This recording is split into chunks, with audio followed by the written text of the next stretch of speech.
Hi everyone, we have quite a bit of newcomers. Welcome. It's really nice to see you all here. Now, I would just like to introduce our two speakers that I would like to thank very, very much for agreeing to be part of the UWC Talks. So Katrin Kinzelbach and Ilyas Saliba, I hope I pronounced that correctly, who are two researchers working for the Global Public Policy Institute, and Katrin also works at the FAU University in Erlangen, and Katrin is also a UWC Adriatic alumna, and Katrin and Ilyas have decided to talk to us about academic freedom, what it means, where it is present, and where there is still more steps to be taken. And also they decided to dedicate this talk to the memory of Giulio Regeni, a researcher that was tortured and murdered in Egypt 4 years ago while he was writing his PhD there. And I think that Ilyas will also talk more about that than during the presentation. So without further ado, I would like to leave the floor to Katrin and Ilyas. Thanks so much again. And please, the floor is yours. Okay, first thing is done. I think, unmuted. Hello, everybody. It's really wonderful to talk to you all about a topic that I care very much about. But in particular, I want to just express how exciting it is to be connected with a crowd of UWC students. And I already saw some people, including my first year, in the audience. So that's wonderful. We will talk to you about a brand new data sets that we worked on for several years, and we launched an index with this data at the end of March. And this is a global data set on academic freedom, and it's also the result of international collaboration. So it's really rather fitting to be talking to a UWC group about it. So as was already mentioned, I went to the UWC Adriatic many years ago, already last century, but I think that experience really had a long impact on my life and also on my research interests. And as you will see as we go through the presentation, this research project in many ways is influenced by that UWC experience. So I'm a professor of political science at this university, FAU, and Ilyas is a colleague who worked very, very closely with me on this index. He works at a think tank, GPPI, where I'm also affiliated with. There are other institutions that were involved in creating this index, so it was really a very collaborative exercise, and we'll mention some of them as we go through the presentation. So here's what we hope to do with you in the next hour.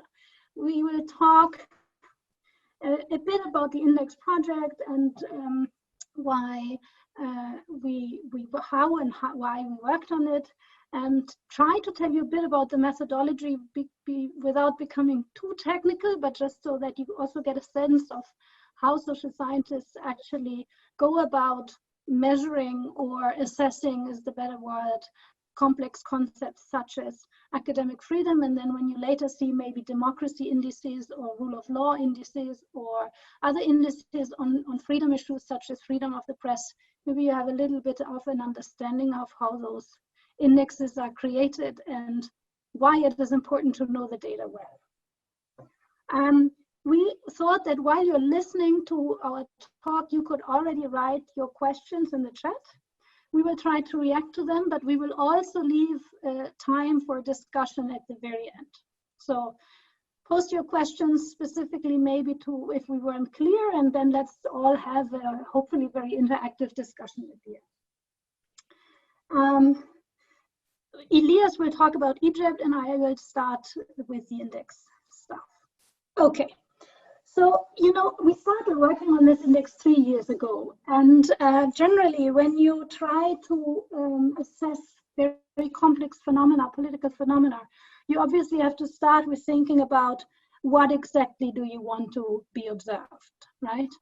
And as is frequently done in human rights measurement, we not only looked at definitions that were negotiated sometimes by state representatives, but also sometimes, formulated by experts, by academics who met maybe in academic associations and so on. We, in addition to these definitions, we also really thought about, well, how do violations look like? So we have a certain sense of what academic freedom is, right? But if we want to assess how well academic freedom is achieved, we have to really be clear on how violations look like. And it turns out that violations can take very many different forms. We ended up creating a triangle that has 3 levels: a country level, a university level, an individual level. And so basically at the tip of the iceberg, you would have maybe restrictive legislation, so higher education laws that restrict freedom at the university level, or that make very limited financial means available for the academic sector, or that limit the autonomy of universities, right? That's the tip of the iceberg. Then at the university, you might have regulations on who gets promoted and why, or who can access libraries and so on. And at the very darkest corner, as we always say, at the corner of hard repression, you would have individuals targeted, sometimes with very violent means, forcing them into exile, or maybe arresting them, or revoking their citizenship, or actually pushing them out of the university. And you could have at the left-hand corner very soft forms of repression. So you incentivize people to self-censorship. But that's something that you can't really observe, right? You can maybe observe an arrest of an individual. You can read a repressive law, but it's much harder to observe who self-censors. But if we want to understand the degree of academic freedom in a particular context, we really have to take all of these aspects into account. How did we get to this triangle? Well, we really assembled a number of people. Here you see a picture where we actually work on that triangle. You will recognize it. And we brought together 3 years ago really people from all walks of life, a former education minister from Hungary, persecuted scholars, and academics who study academic freedom and democracy issues, or higher education policy issues, and also advocates. So the gentleman with a piece of paper here on this picture is Rob Quinn. He's the executive director of the Scholars at Risk Network, an advocacy network that works on academic freedom issues, whom we work very closely with and also actually co-launched the index with. And we basically as a team sort of really worked on this triangle to understand what are the kinds of infringements that we would want to be considered in our measurement. And then we looked at different data sources. So what kind of data could you look at in order to assess these different infringements, right? And at the top of the iceberg, it's relatively easy. You could look at legislation. You could also, at the university level, for example, look at regulations that the university formally adopts. You could also look at events, things that happen at the university. So for example, maybe student unions get banned and no longer have permission to hold any activities. And then you could do surveys and expert group discussions to understand whether people self-censor, etc. And then of course you could count events such as arrests. The problem is with all of these data sources, they have some pros and cons. And importantly, we felt there's really not one single data source that could do justice to the whole triangle, except expert assessments, which you find here with little dots around the whole triangle. So we thought we could ask country experts that know the situation really well, and that could take the various data sources into account and then pass their best judgment on how the situation actually is. Okay. Why is it actually also interesting to work with individuals, so with human intelligence, right? I want to exemplify this first by looking at the difference between what we call de jure data, so legal data, and the academic freedom index that we eventually built. So we collected a lot of also very objective information. For example, we looked at how many countries had ratified the International Covenant on Economic, Social and Cultural Rights, and specifically Article 15.3, which is, so it's a big treaty on human rights obligations, right? That has been internationally negotiated. And one of the articles mentions the respect for the freedom indispensable for scientific research. And we were rather surprised to see that really a very, very large number of all countries around the world, at least those recognized as member states at the United Nations, 170 of 193 had actually ratified this commitment to upholding academic or scientific freedom. Now, that's encouraging, isn't it, that so many countries have actually made a legal commitment to safeguarding academic freedom. But we also see, and you will see that later, that many of them don't respect this commitment. And it was important for us not just to assess legal commitments, so promises, nice words, but to actually assess practice. And another indicator of why it is so important to really try and understand the practice is that we were able to compare our findings also with constitutional guarantees. So not international commitments, but national commitments at constitutional level. And we found that a third of all countries that score very badly on our index, so where we say academic freedom is not at all guaranteed in practice, have constitutional provisions that guarantee academic freedom. So the laws of a country don't necessarily reflect the reality. Okay, so we decided that we should go with the expert assessments that could take different data sources into account, but could also contextualize them. So a country expert would know, yes, the Constitution guarantees academic freedom, but in practice, it is being routinely violated. And we wanted to know that kind of contextual knowledge, right? Here you see the 5 indicators that we eventually formulated for our expert assessments. They are visible here in colorful dots. One is the freedom to research and teach, but we also then looked at freedom of academic exchange and dissemination. So to what extent can scholars work also across borders with each other? Can they share information? And can they share this information also? Can they share the results of their research with the public? We looked at institutional autonomy, so can universities take decisions on their everyday operations? We looked at the freedom of academic and cultural expression. This is actually a composite indicator that already existed. And we introduced an indicator that we called campus integrity. So campus integrity means for us that there's no surveillance on campus, and that there are also no other forms of security infringements on campus. For example, presence of security personnel to intimidate researchers, right? And campus integrity can also mean closing universities. But here again, I want to explain why we believe using expert assessments is actually an advantage. As you know, many universities have been closed because of the COVID-19 pandemic.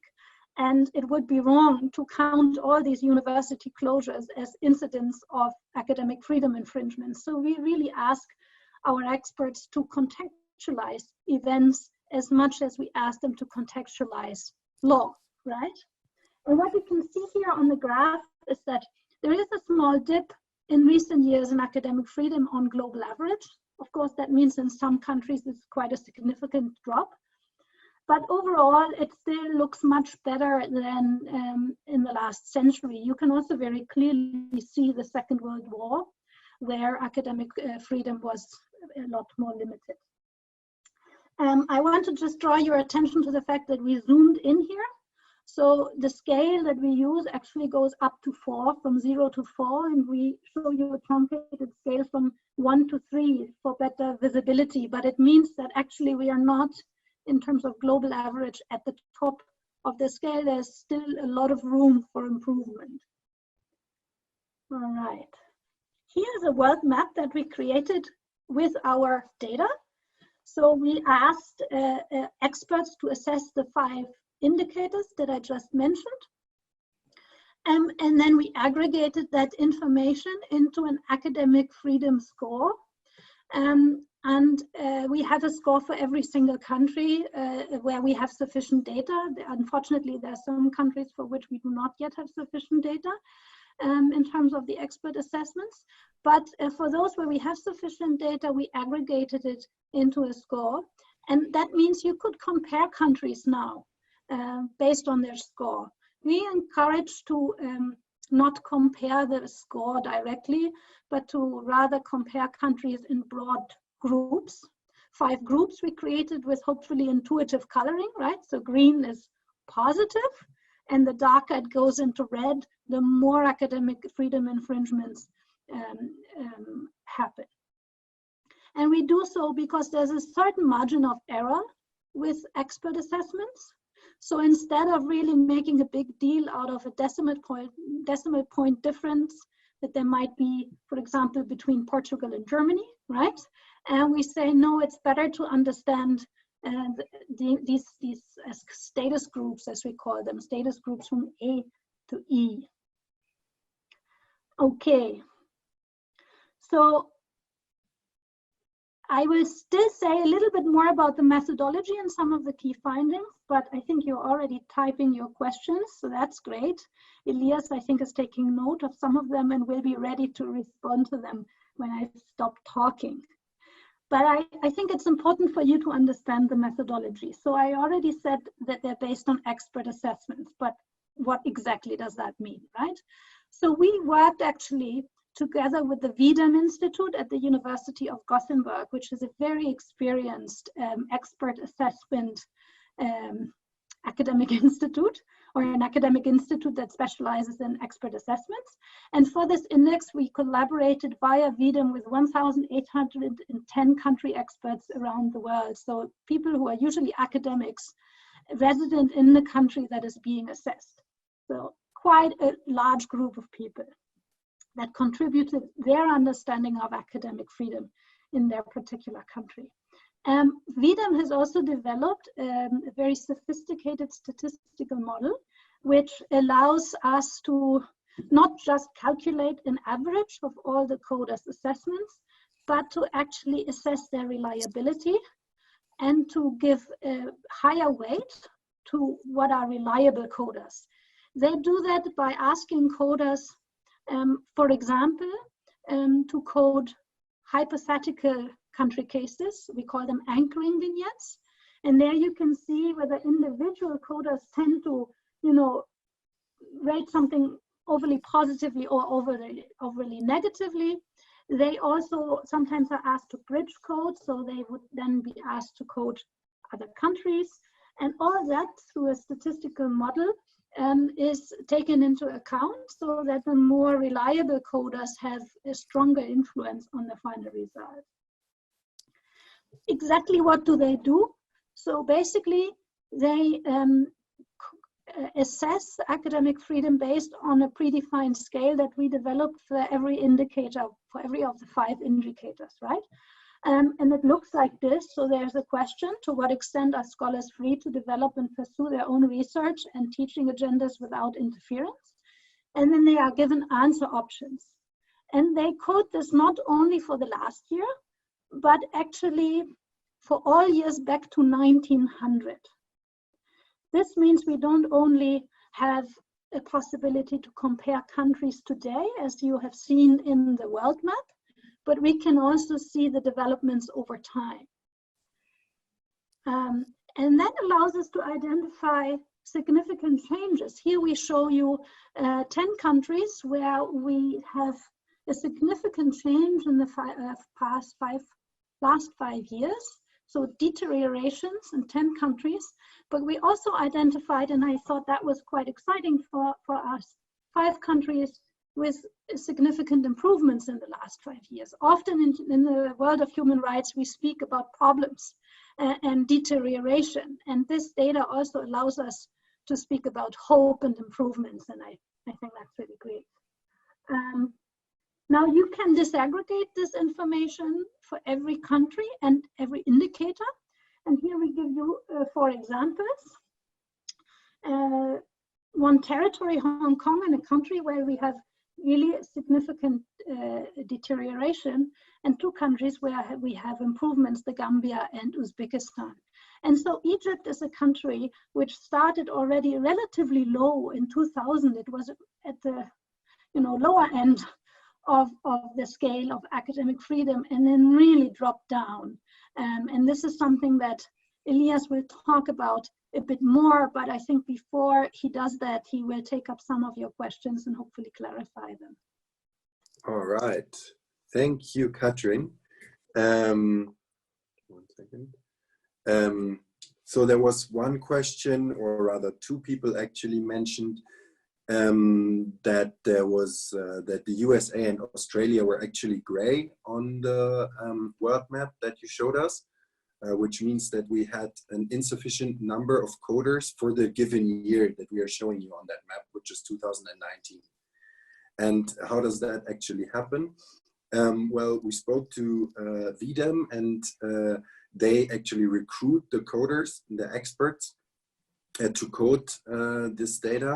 And they said it's actually difficult for them to recruit experts for coding, especially in rather wealthy countries where academics that are usually serve as experts, yes, coders and experts are the same. And usually these experts or coders are academics that have an expertise for the country and for the country's higher education system, actually, or political system. So that's how they're recruited or approached by VDEM. And yeah, so if there's less than 3 coders for a given year, 3 experts for a given year, then our confidence in the data and in their judgment is actually too low. So we would refrain from coloring that country in that given year, which is what happened if we talk about the US and Australia in 2019. However, there's hope. There will be updates to this data on a yearly basis, and we will not only then fill in the gaps for 2020, so to have a continuous update of the data, but actually also we will use these updates to recode, especially where we have missing data or not enough data for previous years. So we hope that these gray countries, will fade out in the future. There are from the country and foreign experts. So usually it's a mix, it's a combination. So they usually have some local experts and then some foreign experts who have been working on that country or have an expertise on that country. Katrin, do you want to say anything about consequences from COVID-19? I'm not sure. I'm afraid I didn't have time while talking to read all the questions. I think there's consequences of COVID-19 on academic freedom specifically. I don't think that the closure of universities itself should be counted as an infringement of academic freedom, that I already mentioned. And I think it's a bit too early to say what the longer term impact will be. I'm rather worried that universities might have much longer effects, also because some governments will maybe take the pandemic as a pretext to rein in on universities, but we will probably see that the earliest we will be able to see that is in the data next year, but maybe it will also take longer than that. Unless there's anything important, Ilyas, that you can still see in the questions, I would hand over to you for Egypt. There's one more question about how are the internal biases of coders assessed? Is there evidence to back their coding? Do you want to talk about that a little bit? So, we have not asked coders to really provide all the evidence for their scores.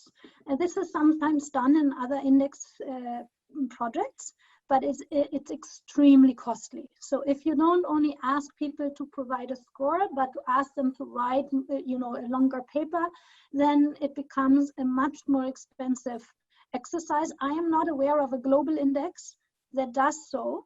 I am aware of some regionally more limited in these index projects, which have much richer information base. But if you really look at the whole world, then cost also is an important consideration.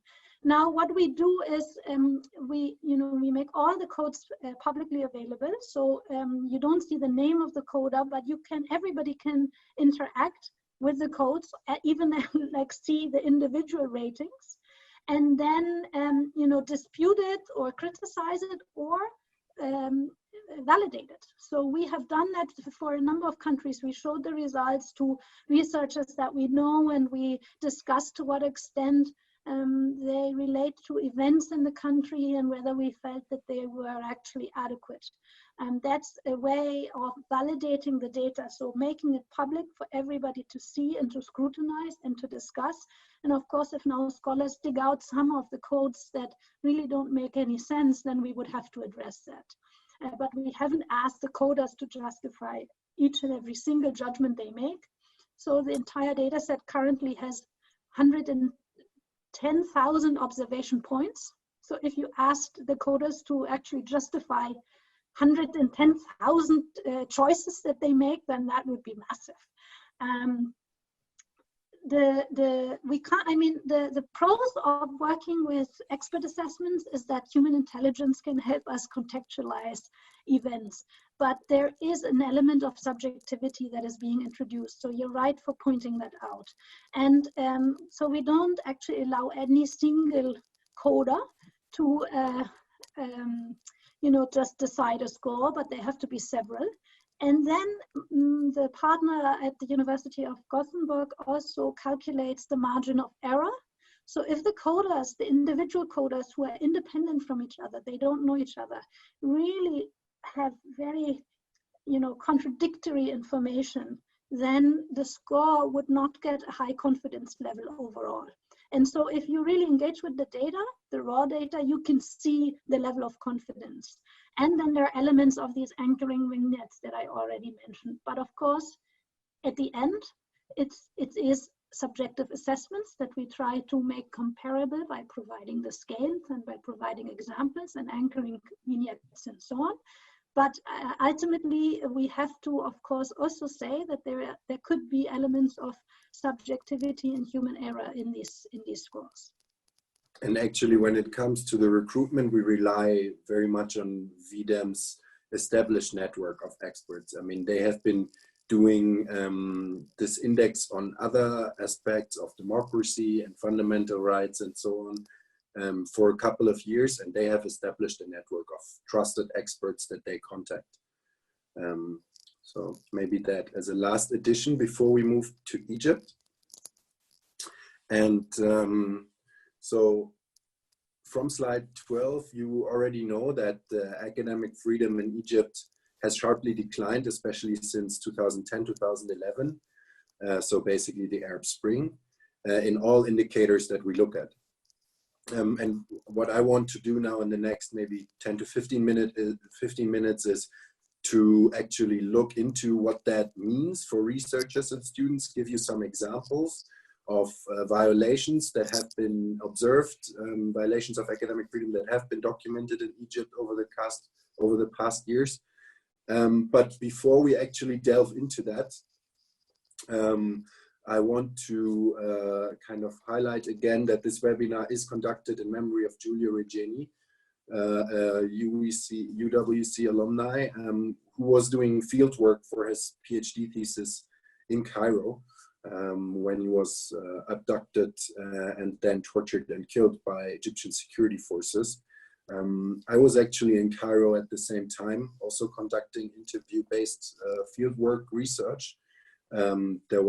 I didn't know him personally, but we had friends in common at the time.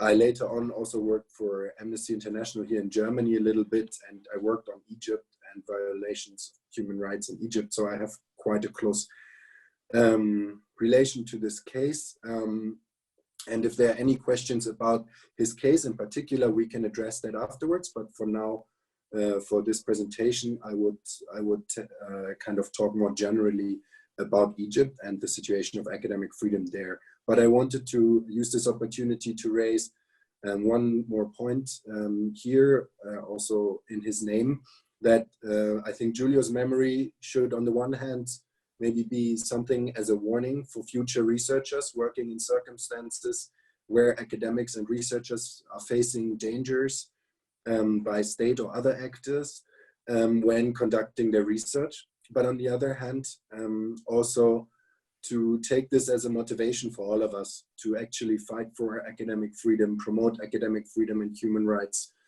across the world. And for me personally, why I got engaged with this topic of academic freedom is this experience of living in Egypt and having kind of with this happening to Giulio. So when it comes to Egypt, more generally, Giulio's murder, gruesome and shocking as it was, is probably, or is just the tip of the iceberg in respect to academic freedom violations in the past years. And since 2011, political activities on and around several universities has intensified with the Arab Spring taking hold in Egypt. This has often happened in the form of independent student unions organizing on campus or also student protests. And since the 2013 coup, we can observe a spike in crackdown on higher education accompanied by mass arrests, amongst other things. I've listed a couple of documented violations from human rights organizations working in Egypt that were targeting either students or scholars here on this slide. And major universities basically were, and this is important for the political context, were at the forefront of the protests against, well, first against Mubarak, and then later on against the coup, so against the unconstitutional removal of Mohamed Morsi from the presidential office. And consequently, of course, universities in Egypt have been also at the forefront of then the backlash against this mobilization by the military regime after the coup. And to sum up, basically, the picture looks quite grim for academic freedom in Egypt.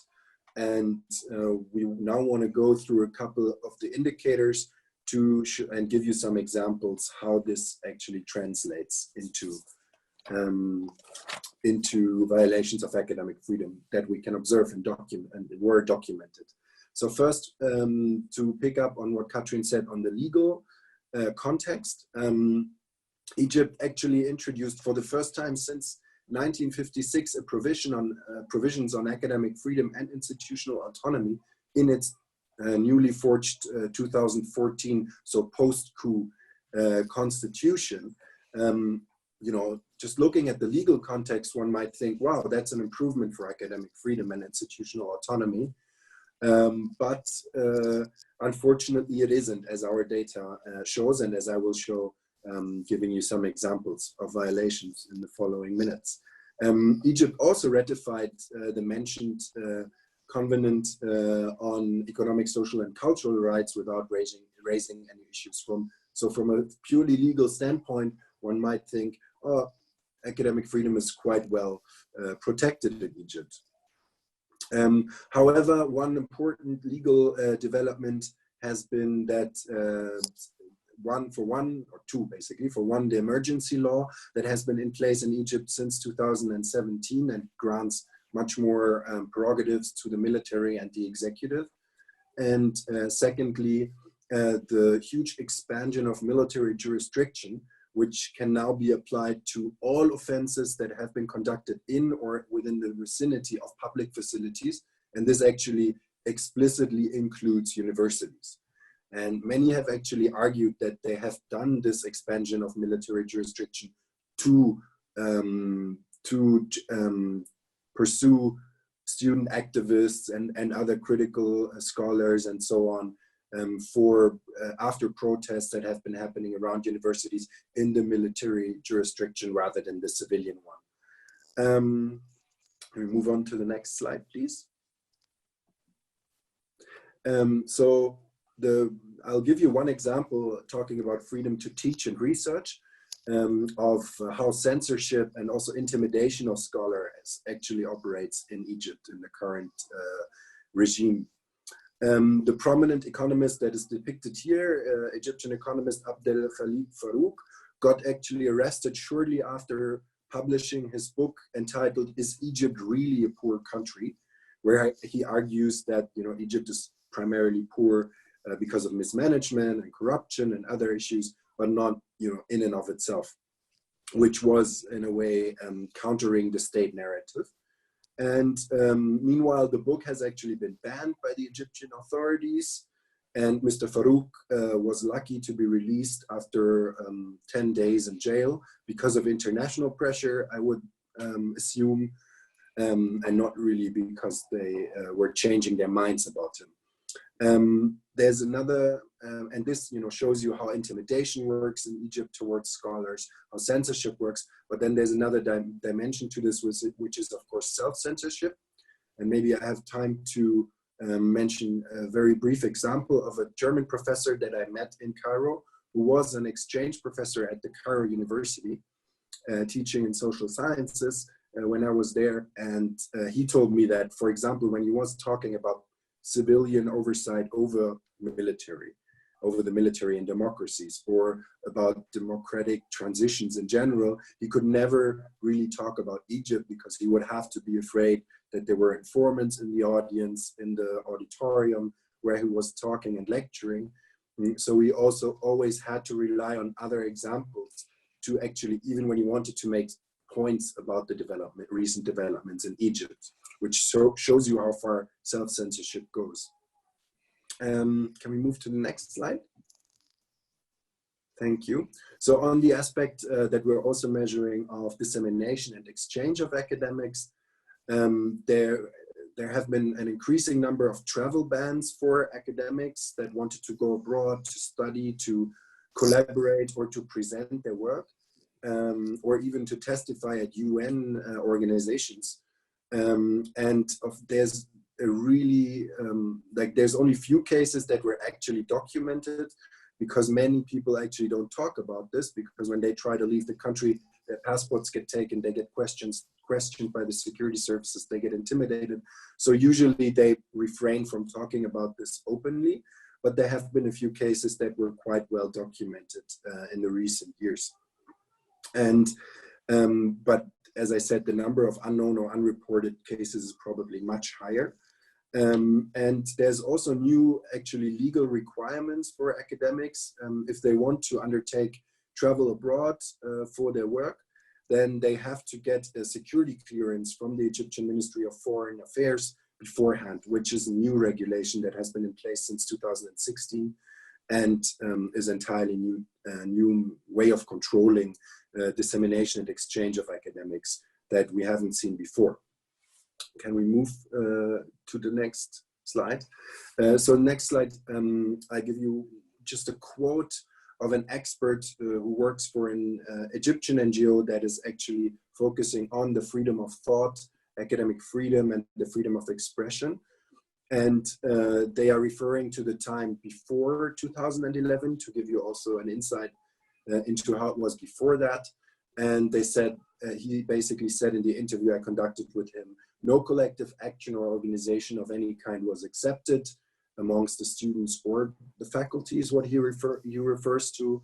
And there was no real opportunity for student representation within the university. Student union elections were rigged and the leaderships were vetted by basically loyal state regime affiliates.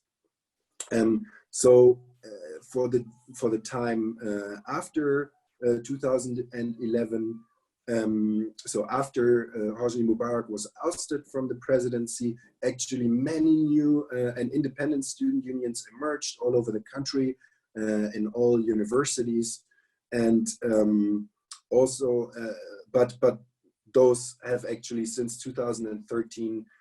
Most of these newly established independent student unions were disbanded, and the following elections for the National Student Union were considered rigged. The same goes for appointing, so for institutional autonomy. So one of the things you might want to look at if you want to assess that is how are deans and presidents of universities appointed. Before 2011, these were appointed by the president. Between 2000, so Hosni Mubarak, between 2011 and 2013, those were not everywhere, but in many places and many universities actually freely elected by the staff, or certain qualified members of the academic staff at the universities. And since 2013, after the coup, we have seen a return to university deans and presidents actually being appointed by the president. And also some of the ones that were elected have been removed from office by the president by decrees. So now turning to campus integrity, we've actually witnessed the full spectrum of violations of basic human rights on campuses across Egypt, primarily in the urban areas of Alexandria and the big universities also of Alexandria and Cairo, where we've seen even killings of students on campus, mainly in kind of retaliation for protests that were ongoing by the security services who were retaliating against those protests. We've seen mass arrests of students, up to hundreds on a single day, that were participating in protests in front of or on campus. And we've also seen enforced disappearances, more targeted, such as with the case of Giulio Regeni, but also Egyptian scholars have been and disappeared enforcibly and simply vanished by the security services. And as I said, this is very much linked to protests. You can see on the picture there how there's a massive police presence in front of Cairo University. This is the main campus of Cairo University. And actually on any given day, there would be riot police stationed in front of all the gates of this university, which shows you how terrified the state actually and the security services actually are. So I think that's it on Egypt for now. If you have any questions on Egypt, I'll quickly take the opportunity to look into the chat. We'll try to address those. So what Giulio was researching is independent labor unions. So those were similarly to student unions that were, independent, or political organizations were simply not possible before 2011. And after 2011, when Mubarak was ousted, they kind of sprang out of everywhere, and a lot of people founded new unions because the national unions were actually all state aligned beforehand. And so there's a similarity between those unions that Giulio was studying and the student unions that I actually just told you about. And are there any more questions on Egypt? I think there weren't so many questions on Egypt. Some comments that I think an observation quite correct, that there seems to be also a correlation between regime type democracy and academic freedom, though there's some variation even in democracies that we still have to understand better.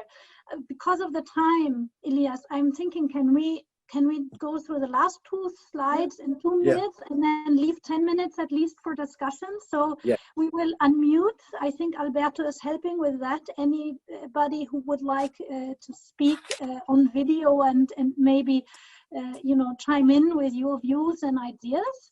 I think there's a function where you can raise your hand if you want to speak. We give you 2 more minutes to get prepared. You wanted to say one more word about this map, maybe how this relates to everyone as you are going about to study in different parts of the world. Maybe exactly to look at. Can you show the map again? Yeah, I think it should be in the following slide. No, no. I think anyway. it was. Can you see the map? No, not yet, but it should be on the next slide actually. But you do remember the map anyway with the color codes.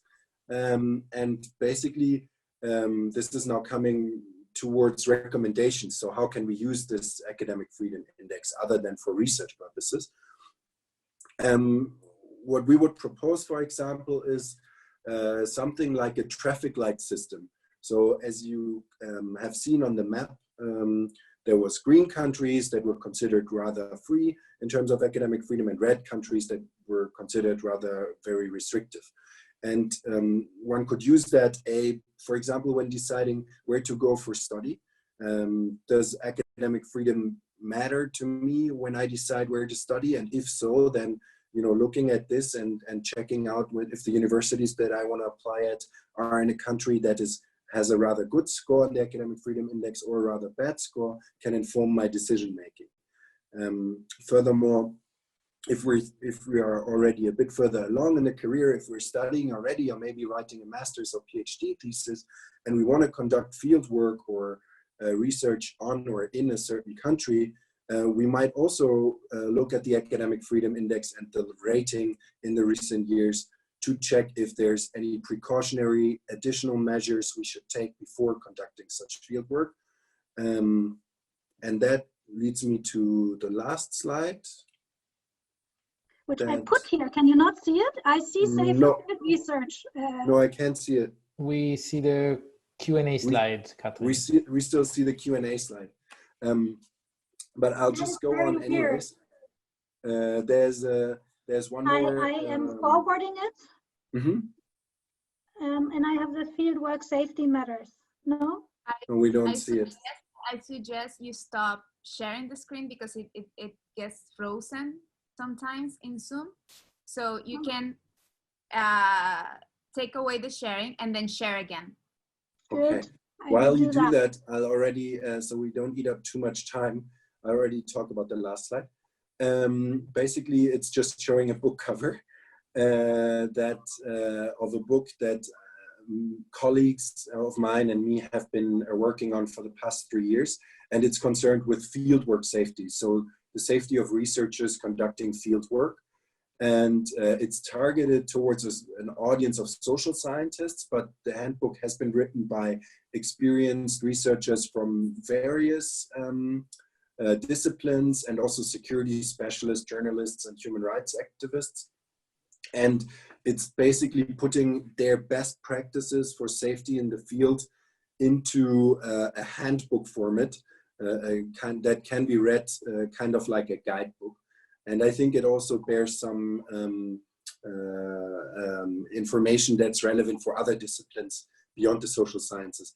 So if you're interested in this, and this is also a project that came out of the experience of being in Egypt conducting fieldwork while what was happening to Giulio. So I wanted to share this with you as well.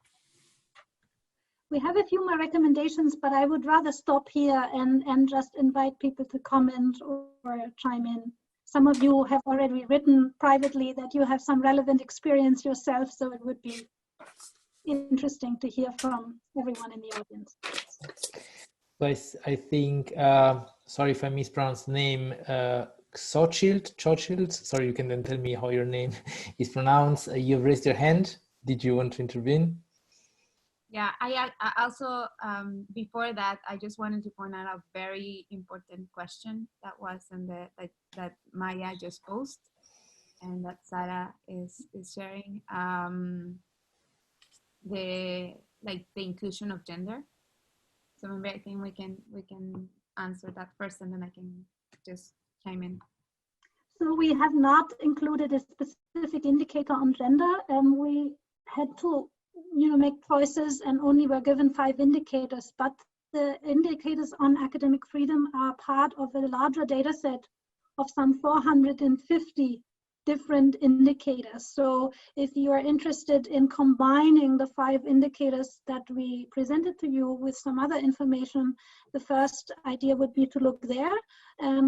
Or to add, additional perspective through qualitative studies. I feel that this very large data set is useful to give us some orientation, but it really only scratches the surface. So I think we need to really investigate further with more deeper analysis on some of these issues. Can I just follow up on the gender point a little bit? Because I've been really shocked in some Western universities where they have very small numbers still of women faculty, and it makes a huge difference in what voices are heard, and the atmosphere in terms of freedom of expression, et cetera, in faculties. So anyways, but of course, this is a global phenomenon also. Coming back into academia recently from practice, which has its own challenges in international law, it's been very shocking. Like in the Netherlands, for example, some very conservative numbers, conservative, which they're quite shocking. So anyways, another important dimension to perhaps think about, because I can tell you it absolutely has effect on the ability to exercise one's civil political rights or to research freely. Okay, then I just wanted to comment. Thank you so much for bringing this important topic. I was actually in touch with Scholars at Risk before. I just want to mention, my name is Xochitl Hernandez. I'm from Nicaragua. I'm a Pearson graduate from 2006. And I used to be a university professor here in Nicaragua. But due to the repression that you may all know, because of also the role that UWC graduate Amaya Coppens has had in the movement, the student movements, the situation from April 2018, which is the result of the deterioration of democracy in Nicaragua, has had a very big toll in universities. And the student movement has had an incredible leadership in this, but also university teachers who are in a very vulnerable situation. Like I think academic freedom also assumes certain conditions, and I'm not saying that your index does, but also like from our own experiences, our university experiences. I studied in Canada, which is not the same as being part of the higher education sector in Nicaragua, where you can be a university professor with a bachelor's degree because of the lack of teachers, because of how little the pay is, etc. So that already decreases the opportunities and also the conditions for academic freedom to be defended. So I also wanted just to mention that this is something that can be used. I just want to chime in the recommendation. I don't want to take too much time. How this index could also be used in the field of activism.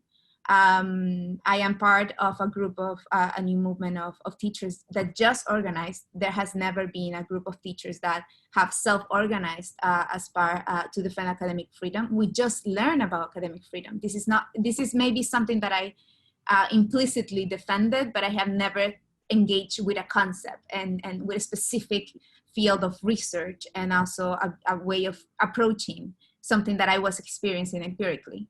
And the other teachers too, they were just introducing ourselves into the topic from an activist point of view, because we see that the deterioration of academic freedom in all the public higher education sector in Nicaragua it's absolutely terrifying.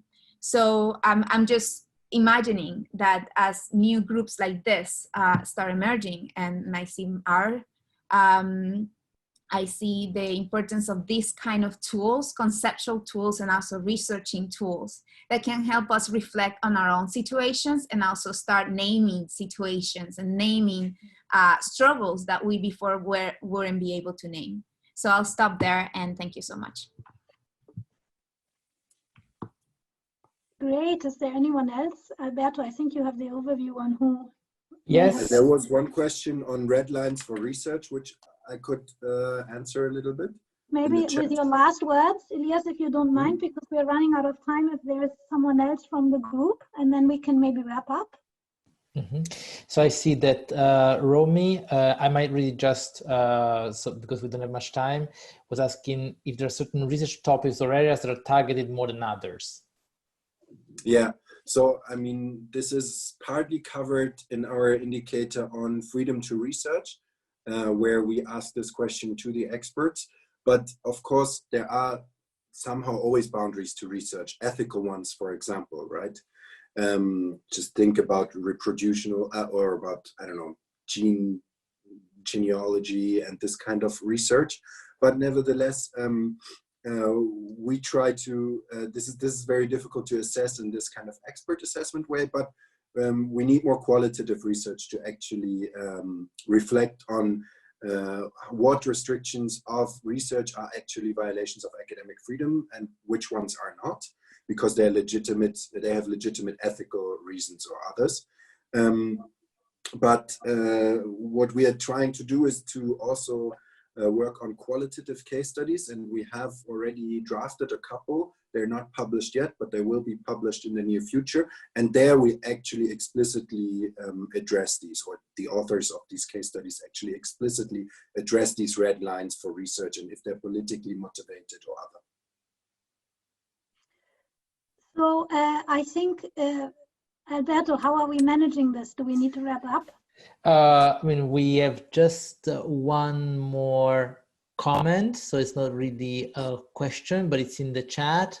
I see so that, yes. it's more of a thanks to you and a comment, so it's in the chat for everyone.